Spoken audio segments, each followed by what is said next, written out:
welcome to the Skeptic Zone, the podcast from Australia for science and reason.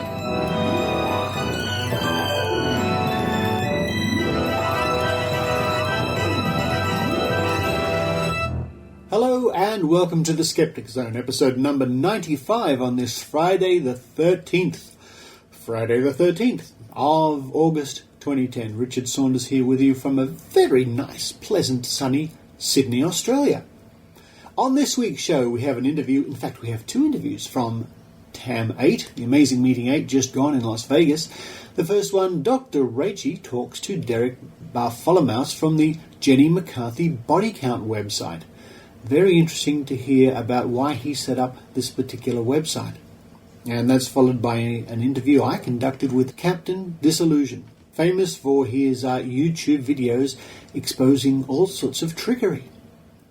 Before we get on with the show, I'd just like to remind everybody to visit the blog of the Young Australian Skeptics. And that's youngskeptics.com.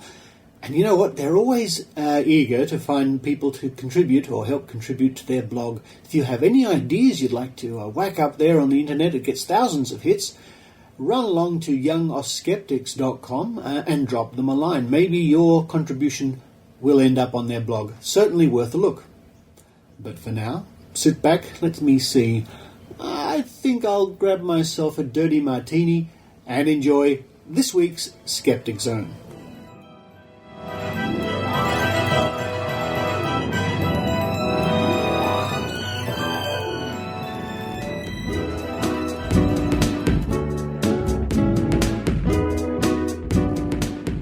Derek Bartholomaus is a long-time member of the Independent Investigations Group, IIG. The IIG's mission is to investigate fringe science, paranormal and extraordinary claims from a rational, scientific point of view and disseminate factual information about such inquiries to the public. Derek is on the IIG steering committee and he is the lead investigator into claims of Billy Meier. The IIG is an all-volunteer organisation that meets on the third Saturday of every month at the Centre for Inquiry, Los Angeles. Oh, I wish I could visit that. Derek works professionally in the entertainment industry as a post-production producer on various TV shows. Derek is also the creator of the Jenny McCarthy Body Count website, which tracks the number of vaccine-preventable illnesses and vaccine-preventable deaths that have occurred since Jenny McCarthy started telling parents not to vaccinate their children.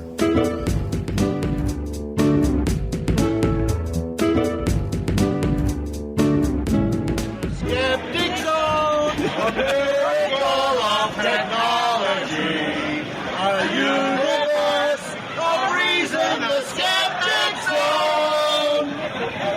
Thanks, everyone. Yay! So, hello, listeners, and as you can probably tell, I'm in a bar at TAM 8 in Las Vegas at the South Point Casino, and there's some very happy skeptics here, including one, Derek Bartholomaus. Derek, welcome to the Skeptic Zone. Thank you. I'm very happy here. Everyone looks pretty happy tonight, don't they? Alcohol does that. It does. There's also a lot going on tonight. I know there's a magic show going on upstairs. There's drinking skeptically in a bar across the room, so I'm heading over there after this. What about you? Oh, yes. And then there's another drinking, and then there's more, then there's stuff there's skeptics in the tub. In the tub, yeah, that's right, yeah. Which happened last night too. So that's basically what happens is everyone jumps into the hot tub at 11 o'clock at night and skeptical stuff happens. I don't know. Anyway. Amongst probably other stuff. Yeah, but. yeah. But, you know, what happens in Vegas stays in Vegas, right? So we don't talk about that. Now, I just found out that you are the guy that set up Jenny McCarthy Body Count website. Mm-hmm. And I did not know that. So, for our listeners who don't know what Jenny McCarthy Body Count is, can you tell them a little bit about the website? The Jenny McCarthy Body Count tracks the number of vaccine-preventable illnesses and vaccine-preventable deaths that have occurred since Jenny McCarthy started telling parents not to vaccinate their children. Right, yeah. So how long have you had the site going? It launched last April. Well, last weekend of March of 2009. 2009, yeah. And then TAM 7 was my very first TAM that I'd ever attended, and then I ended up going on the anti-vax panel. Oh, right, okay. So that was just astounding. Wow. And so, yeah, the site's just a little over a year old. In fact, the site, I just realized, is exactly as old as Skeptically Speaking. Is that right? Wow. Because they launched the same weekend that the body count launched. So I just heard an interesting explanation for how this happened, how you actually came to set the site up. Now, I think it's something to do with the novellas, is that right? Yes, it is. And throughout 2008, on the Skeptic's Guide to the Universe, Steve would mention every now and then about Jenny McCarthy having a body count. And then Phil Plait would blog about it on Bad Astronomy, but it was really Steve that kept referring to her having a body count. And in January of 2009, I decided to figure out what that number was. Right. And that was the idea. I have a political blog that I run. It's on hiatus right now, called Conservative Truths, and it used Census Bureau statistical reports to distinguish, to analyze the differences between conservatives and liberals in the U.S. And then I stopped that after the election in 2008, and then I started, kind of missing weekly blogging. Yeah. And the body count isn't a blog. It sometimes gets referred to as a blog, but it isn't. It's a website. There's no commenting or anything like that would be part of a blog. But I decided, okay, let me go through the CDC website and figure out how to do this. And I asked Steve and I asked Phil if they had any recommendations on where to get the numbers. And they weren't sure. They were pulling their stuff off of news reports. But Jim Underdown, who is the executive director of the Center for Inquiry in Los Angeles and also the chair of the Independent Investigations Group, which is another group that I'm a part of, he said that he used to subscribe to the Morbidity and Mortality Weekly Report. Oh, from the CDC. From the CDC. Right. When it was a actual paper publication, so as a coffee table piece. Yeah. So I went and found out online, and I started, okay, when did Jenny McCarthy start talking about this?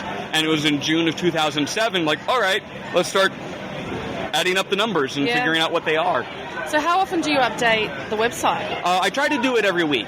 The new reports come out on Fridays. So usually it's Friday, Saturday, or Sunday that I try to post it. And do you know what the latest numbers are, Derek? It's over 500, but I can find out.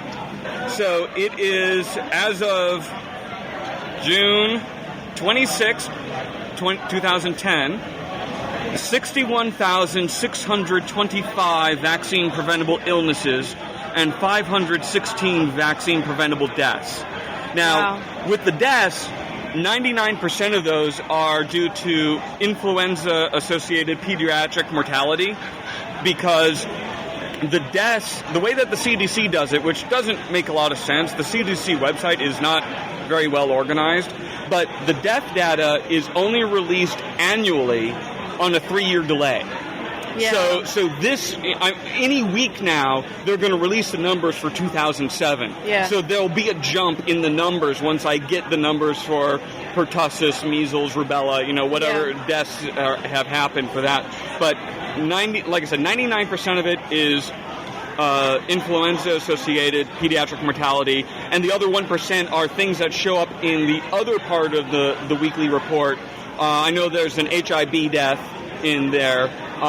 For some reason, the pertussis deaths that have happened recently have not shown up yet in the weekly report, and I don't know California? why. Yeah, where there was a whooping cough outbreak? Yeah, well, there's an outbreak across the U.S.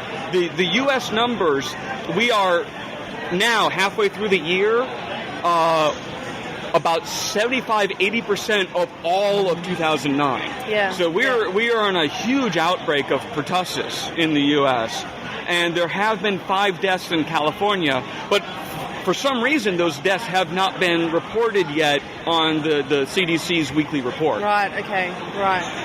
So there was some talk a while ago that Oprah might be going to offer Jenny McCarthy a talk show of her own. Do you know any more information about that? Well, there was good news last year, and then there was bad news. And I can give you a little insight. Can you give us the good news first? I can give you the insight. I work professionally in Hollywood, in the television industry. Oh, right. And someone I know was working on the pilot for the Jenny McCarthy talk show. Oh. And they were 3 days into building the set and designing it and painting it and getting it all set to go. And then on one day, the execs came down and was like, it's over, we're scrapping it. We're going to use the set, we're going to pay you for the rest of the week, but the set's now going to be used just for interviews for a host for some other like game show, totally unrelated. Wow. And no one knew what had happened, and then they realized they go home, they go to the newsstand and see that's the week that Newsweek cover article of Oprah being bad. They pulled the bad plug. Medicine article. The bad medicine article from Newsweek. Really? They pulled the plug on the Jenny McCarthy talk show that day. Is that right? I did not know that. Wow. But in the last month, they've shot another pilot with Jenny McCarthy for the Jenny McCarthy talk show. So now it's been a year or so. So now they think maybe the furor has died down on Oprah's bad medicine stuff. So they have, as far as I know, they have actually shot the pilot, but they haven't decided on whether or not it's going to become a TV show or not. Okay. So one of the great things about your website too is you have a little widget that if someone has a blog, they can copy the text from your blog and put it into theirs and then update that with the numbers as it happens? What Martin Robbins from the Lay Scientist. Oh, yeah, from the UK. Yeah, he built that. Oh, right. I don't have any idea how he built it or how it does what it does, but he built that. There's some weird delay. It's not updating automatically like it should, so he has to force it every now and then to update the numbers. So I know he's working on it. It's like I built the site in iWeb as part of the iLife, Mac thing, because I used to build stuff. I'm not a web designer. I'm really good at modifying templates to make it do what I want. And all I wanted for the site was one number for the illnesses, one number for the deaths, and that you would click on it. And I just I wanted it simple. And I couldn't find a template. It's like I used to use Adobe Go Live, but that's been discontinued, and now Dreamweaver is part of it. I don't have a clue how to use Dreamweaver. And okay, the new version of iLife came out. Let me go take a look at that. And I can make a box. I can just do it here. Easy. So yeah, it's all built using iLife. Oh, right, okay. So when's the second anniversary of the website, Derek? Let's see. It would be in the last weekend in March 2011. 11, right. I mean, I would say it's something to celebrate, but it's not really. No, I really wish that we didn't have to have this. No, you're absolutely right. I mean, I think it is good that you are keeping track of this stuff, because sometimes people think, it doesn't really matter what she says, she's not really having an impact. But people do listen to Jenny McCarthy. And she does know about the site. Does she? I have direct knowledge that she knows about the site and is very unhappy about it. Oh, right. She thinks it's a personal attack on her because she's just trying to help the children. Yeah, but they all think that, don't I know. They? Yeah. Yeah, no, I happen to know I have an insider. Ah. And you have a lot of insiders, it seems. All right. I spread my... it's one of those things. I don't eavesdrop, I just pay attention. Right. Intriguing. So give us the URL so we can send our listeners to your website. It's www.jennymccarthybodycount.com. It's easy to remember. All right, thanks for being with us, Derek. Oh, wait, is that a bus announcement? Food announcement. We're in the wrong club for that. Well, thanks for being with us, Derek, today at the South Point Casino in Las Vegas. Thank you so much.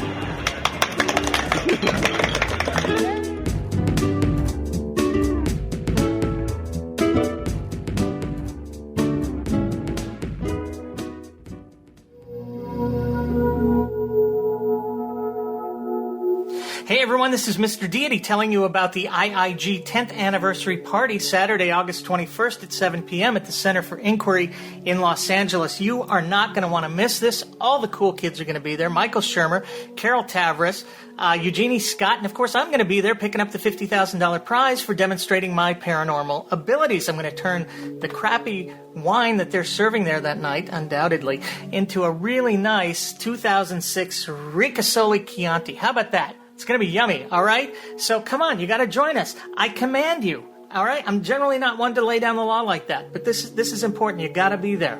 Do it.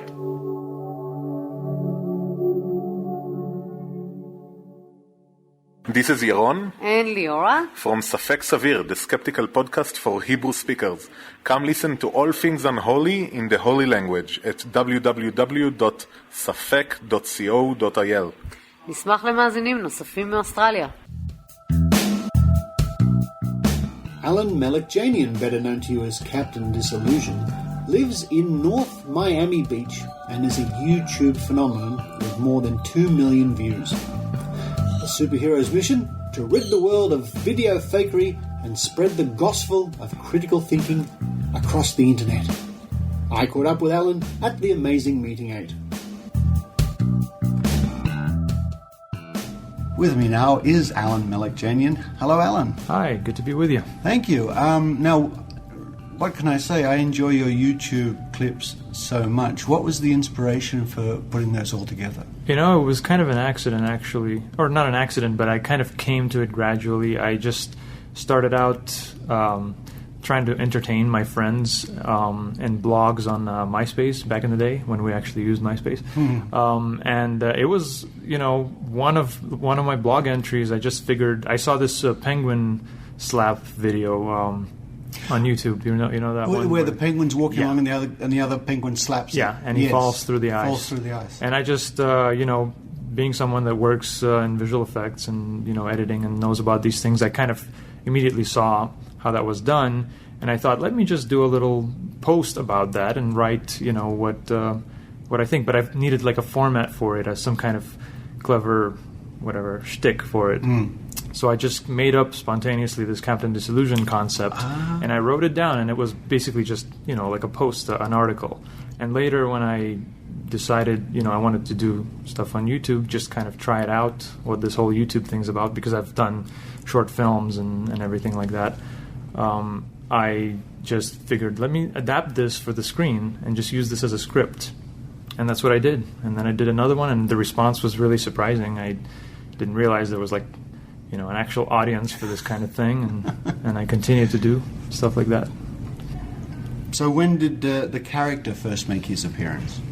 Well, like I said, when I needed to create a video out of the blog, I just thought, what would be a good attention-grabbing... So the character is as old as that? Yeah, exactly. It was basically completely made up as as, you know, but I didn't know what he might look like or anything. It's just some hero named Captain Disillusion that hypothetically made up. And then when it came time to visualize him, I just thought, what do I have at hand to kind of... because I haven't seen anything quite like that. I mean, it's such an easy thing to do. Well, I don't want to put it down like that, but it's such a simple way to look at it, the character.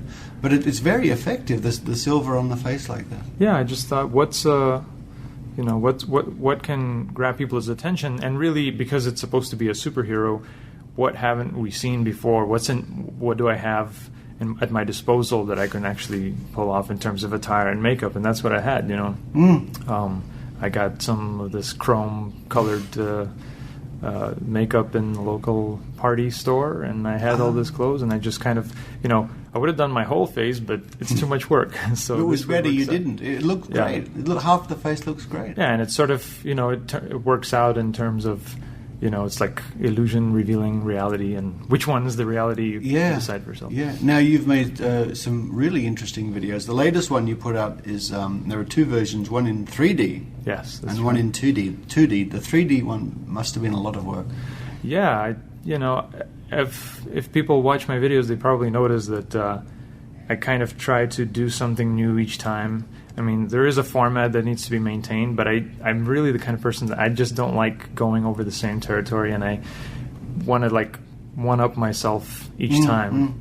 So I thought, what could be like an interesting visual thing this time to keep people entertained, keep people engaged. And 3D's been, there's been a lot of sort of 3D developments in pop culture and movies coming out in 3D. It's sort of it's very big right now. It's big right now. Yeah.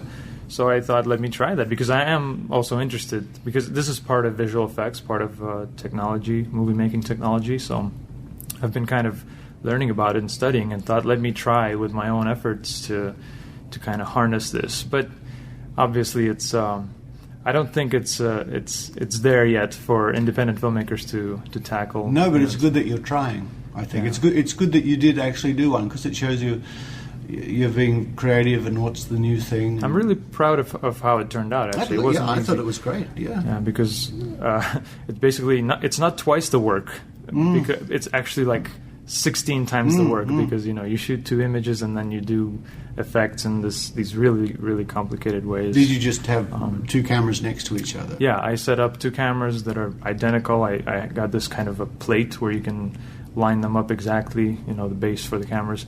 And that's just part of it. You have to sync them up. You have to make sure everything looks the same. And once you have the footage in post-production, you have to figure out a way to handle it, to sync up all of these dual images and then edit them. And you actually control which parts of the image are in front of the screen, sort of popping out at you, and which are deep inside by converging the 2 images sort of to the sides.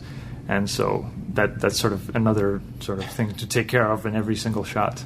So you're not going to be making too many more in the near future? Right? I think not. Yeah, and YouTube isn't really giving a lot of incentive for these kind of videos to be made, because you can't earn revenue on them, for example, because when you submit videos, I don't know how many people are familiar with like how YouTube works, but if you're a partner, you can have ads on your videos and earn money on that. But if you do a 3D video, it only can work in like the old style video player that doesn't support 3D.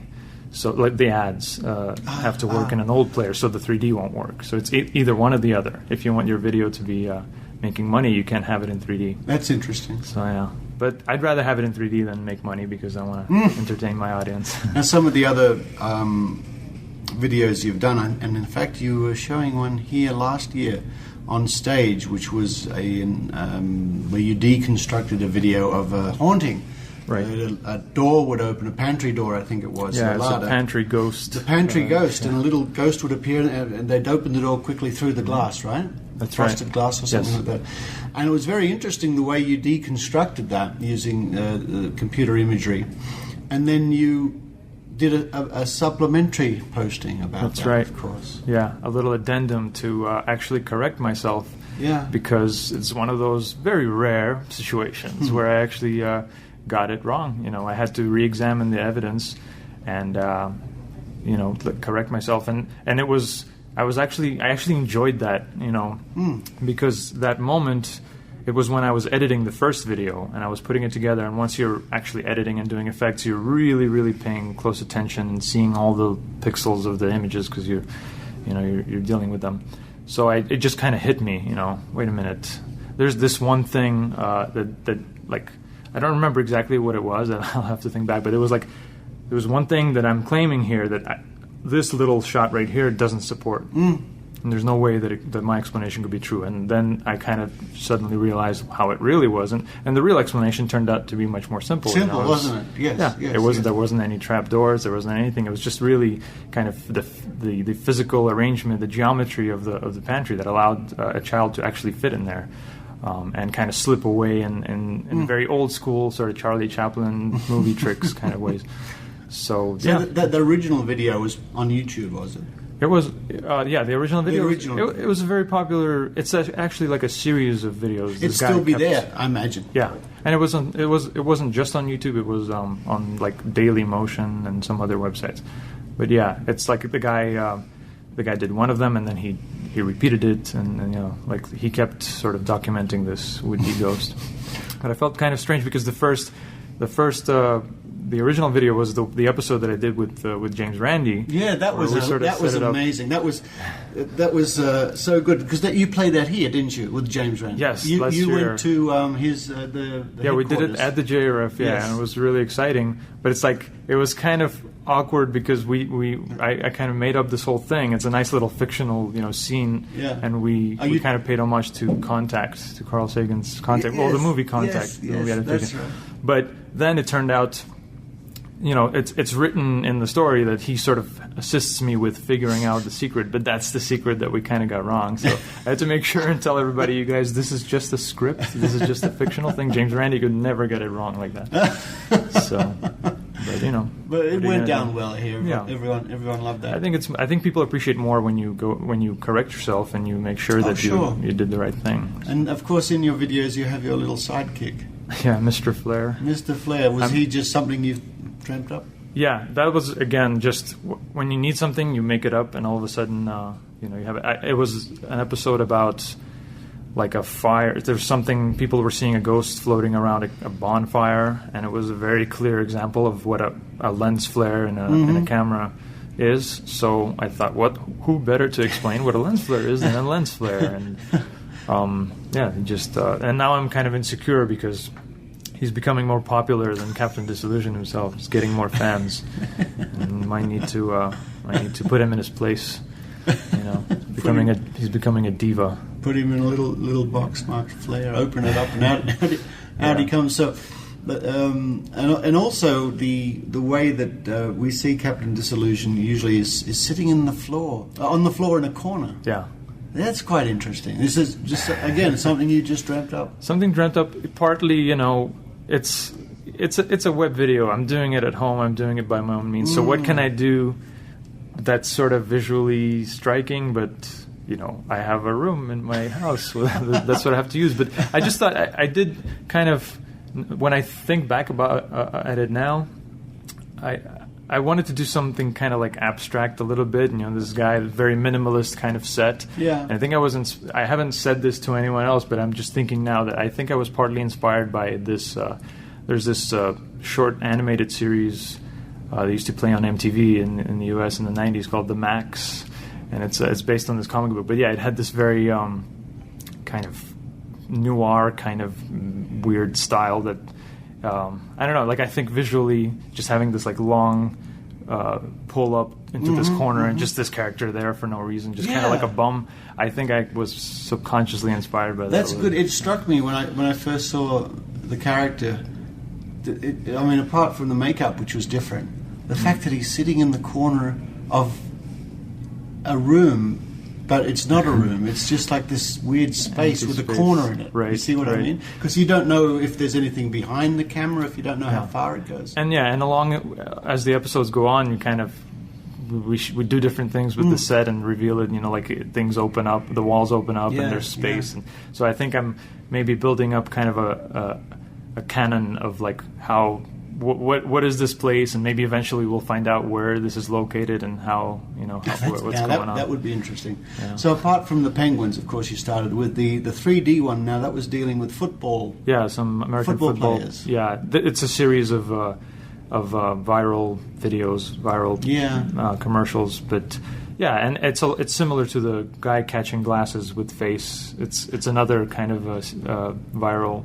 Basically, they're commercials. They're done by companies. But I think it's fun to we know they're fake, but they're fake in a very sophisticated way. So it's interesting to kind of figure out the details of the effects techniques used. But in other cases, the explanation might be simple, but it's actual people being charlatans or kind of spreading misconceptions. In some situations, and you took apart Darren Brown. Yeah, that was kind of. It was the lottery, wasn't it? That's right. Yeah, it was part of the TAM 7 overview video, which you very graciously opened and introduced at the beginning. They came out really well. In fact, we would have filmed that a year ago today. That's right. That's true. I want to thank you a year later for doing that. It's during the conference, this topic was sort of hovering in the air. They had I think a panel about I don't remember exactly what it was called, but it was like about ethics of and skepticism and magic. And magic. Yeah. I remember that panel, yes. Yeah. So I think that kind of... I found that very interesting, one of the most interesting parts of last year's conference. And so I kind of took off of that and looked around and saw what... a few people suggested to me this video, this special that he did. And I found it really interesting. But, I don't think it's... I don't think it steps out of bounds in any way in terms of what can be examined, what can be looked at. Because I thought... It's just the way that he presented it, the way that he framed this this trick. Yeah, it was a little bit. It kind of. I think it was a great trick. Yeah. It worked publicity-wise. It had a lot of people interested. Lots of people saying, "How on earth did you do that?" And I think that he should have stopped right there and said, "Thank you very much. I hope you've been entertained by my wonderful illusion." But no. He did this whole backup story. Well, backup story. It was really like a way to make people watch the. I think this was like a pilot episode of this series that he was doing, and so this special was meant to get people to watch the next episode, where he was going to reveal the secret. And it's like you can play all kinds of. It's a theatrical construct or whatever, Obviously, we know who Darren Brown is. We know magic isn't real. But then he was just saying very specific things, like, I'm going to tell you how this is done. It's not about it's not about whether it's supernatural or not. But just tell the secret. And I thought the secret was really cool.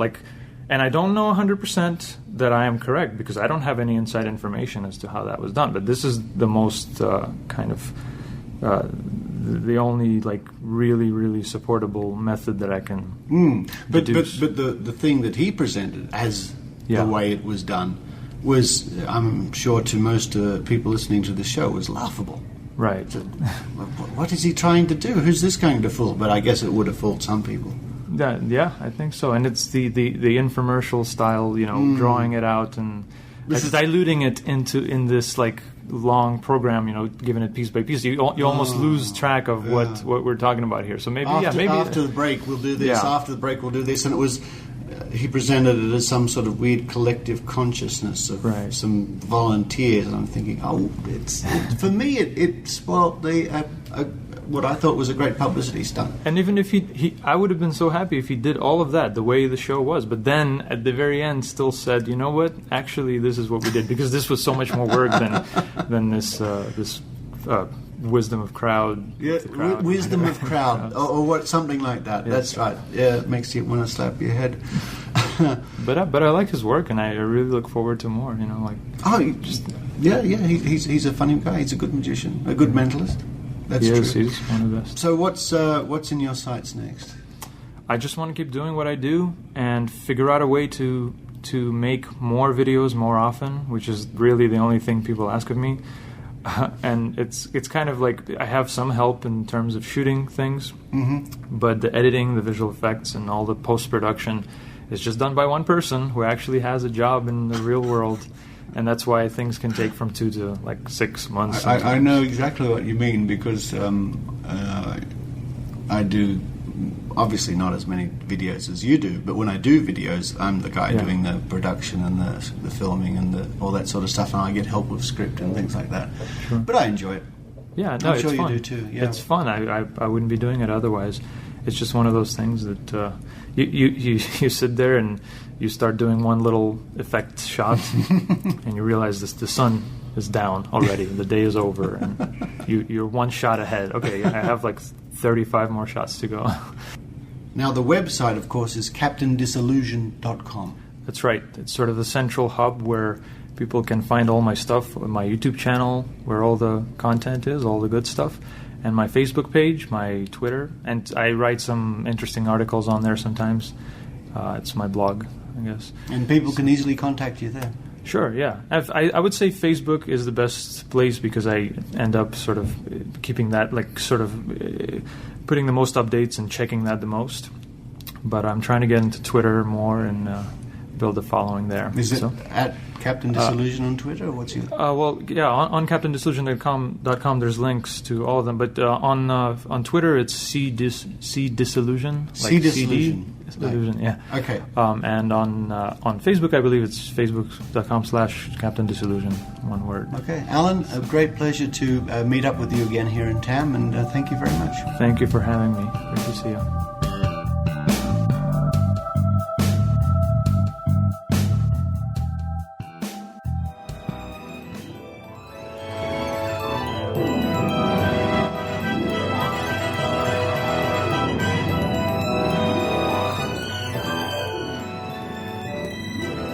Thank you for listening to the Skeptic Zone. Now, for those people in Australia, especially those people in the ACT, in Canberra there, come along to the King O'Malley's Irish Pub, 131 City Walk, Canberra, this coming Sunday, the 15th of August.